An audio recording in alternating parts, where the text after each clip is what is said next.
Hello, it's Nick Jerusalem here with Jerusalem & Associates Happy Home Team, giving you our latest market update.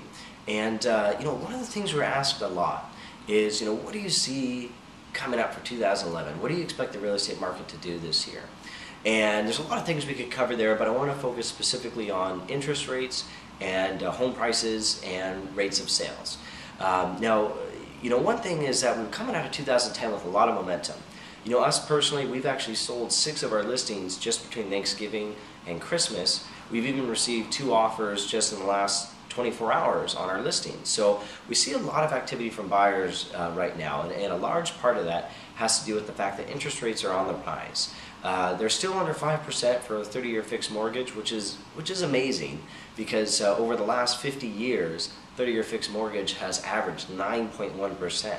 So even if they're under 6%, interest rates have only been under 6% 3 of the last 30 years. So, the affordability factor has been huge in keeping our market steadily moving. However, with interest rates rising, it's brought a lot of buyers off the fence, kind of created a sense of urgency.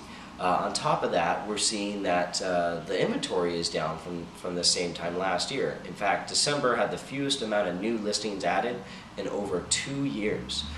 So that's helped to also maintain a somewhat stable prices. We had prices go down about 2.5% in 2010.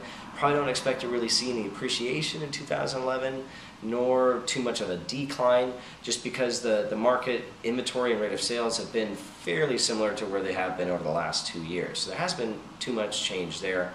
Probably the biggest factor that could have some change in our market is interest rates.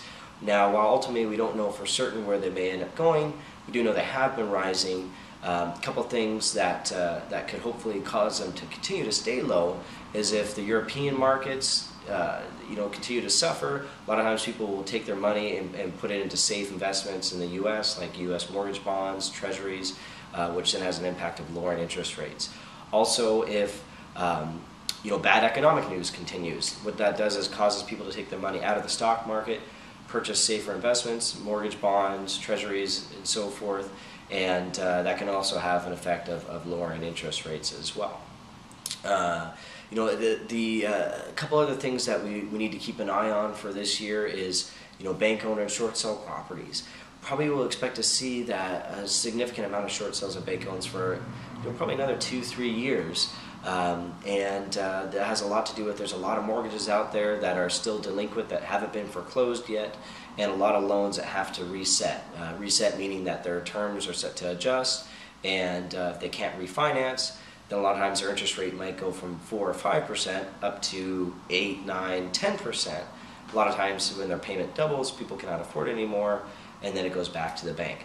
And so we have about $1.5 trillion worth of mortgages in the United States that have not gone through that reset, and they will be doing that over the next 2 years. So that will likely kind of keep a ceiling on prices for a while, because there's still going to be some significant competition from bank-owned and short sale properties.